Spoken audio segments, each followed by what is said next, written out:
Turning to domestic politics, as I referenced before, some major legal developments, some more major legal developments for the former president, who is, continues to face a number of investigations on a variety of fronts. So let's start with this. Attorney General Letitia James of New York, she announced, and she's been telegraphing this for a long time. Yes, she gave a press conference before. We kind of expected this was going to happen. But yesterday, we got all of the details of exactly what she's announcing here. This is a civil suit, and it's not just targeting the former president. It's also targeting 3 of his adult children. That would be Eric, Ivanka, and Don Jr.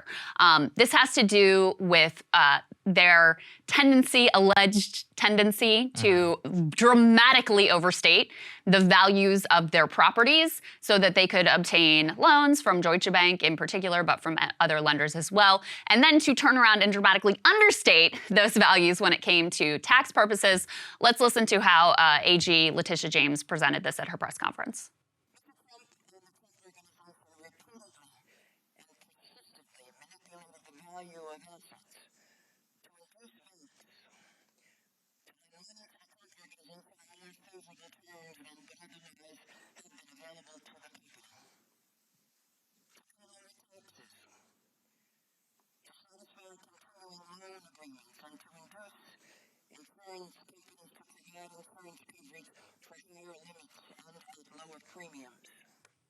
So let me give you a few more of the details here. This is according to the New York Times write-up. Go ahead and put this up on the screen. So the reason this is a civil suit is because her office actually lacks authority to file criminal charges, but she has referred some of these findings to federal prosecutors in Manhattan. So we will see whether any criminal charges are filed there.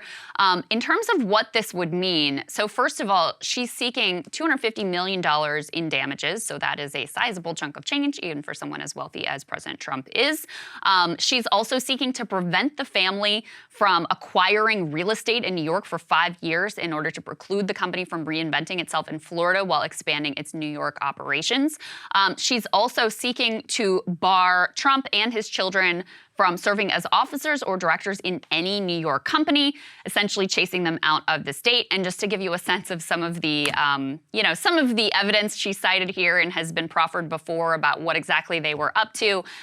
One example is, I think his Park Avenue apartment, he inflated the size of it by 3 times. So it's actually 10,000 square feet. And with a price that had never been sold before. 30,000 square feet. Right. And it's worth, it's valued at an amount that literally no residence in New York has ever been sold for. So that's one example. Another one they gave here, this one was new to me. There was a group of rent-stabilized apartments in their building on Park Avenue. Don Jr. apparently once described them as being the bane of his existence. Instead of acknowledging that the value of some of these apartments was capped in the building, the company listed the overall residential units as worth $292 million, multiplying by 6 the figure that appraisers had assigned to the building's residential units and storage spaces. So the Trump reaction has been to say basically like Letitia James is a partisan actor and she's just doing this as a campaign stunt and it's political, et cetera, et cetera. I think it's hard, you have to acknowledge this is someone, Letitia James is a Democrat.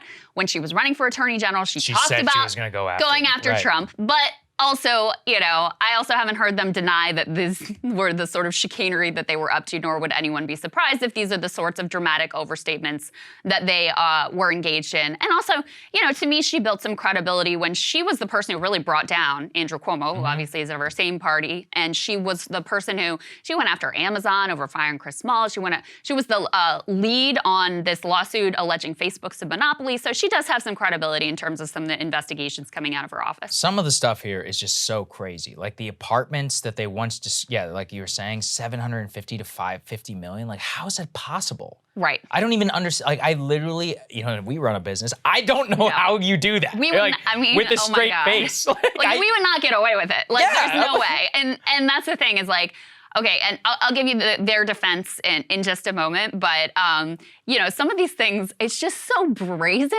I cannot imagine with a straight face putting this stuff forward. Another thing he did is he counted as cash money that was actually his partner's.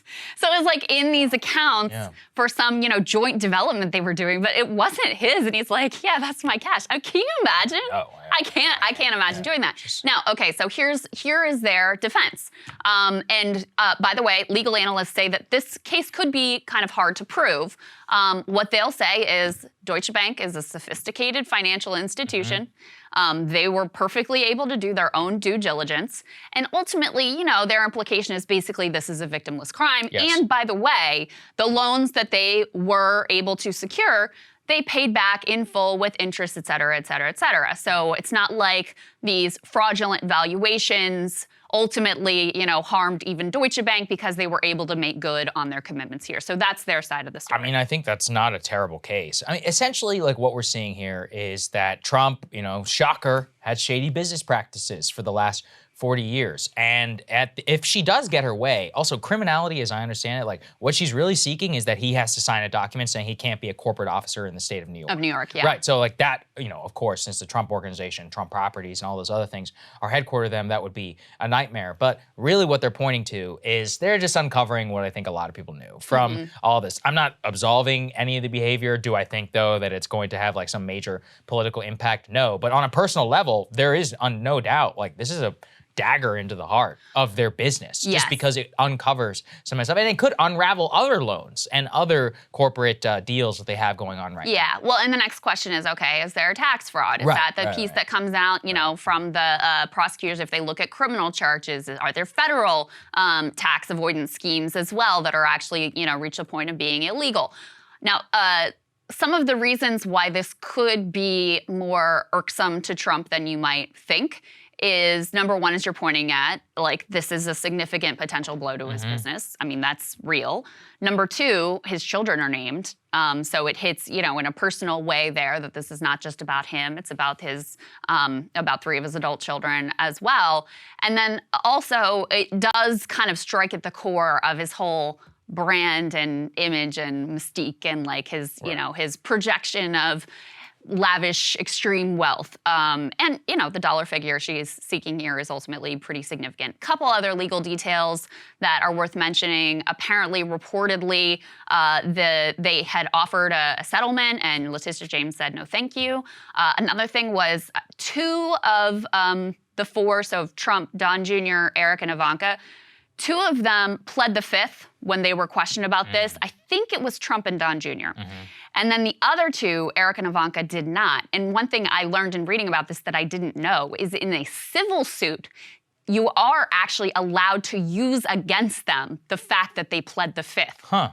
This is a New York specific law, I believe, but you are allowed to like basically make the worst possible inference from that if they had responded, it would have implicated them in a negative way. So that's what I know about that. That's a lot. Yeah, it's fun learning about New York corporate law. Who knew? I'm to go get a law degree after all this friggin' stuff. It's crazy. God. Cable news is ripping us apart, dividing the country, making it impossible to function as a society, and making it impossible to know just what is true and what is false.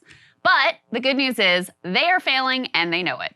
That is why we're building something new, a new mainstream, a healthier one, something more trustworthy, something that we are going to need in one of the most pivotal times in American history. We are building up here for the midterms, for the upcoming presidential election, but we need your help. So if you can help us out by becoming a premium member today at breakingpoints.com, we're trying to change America for the better and the entire world. So what are you waiting for, guys? Go to breakingpoints.com and sign up and help us build a new mainstream.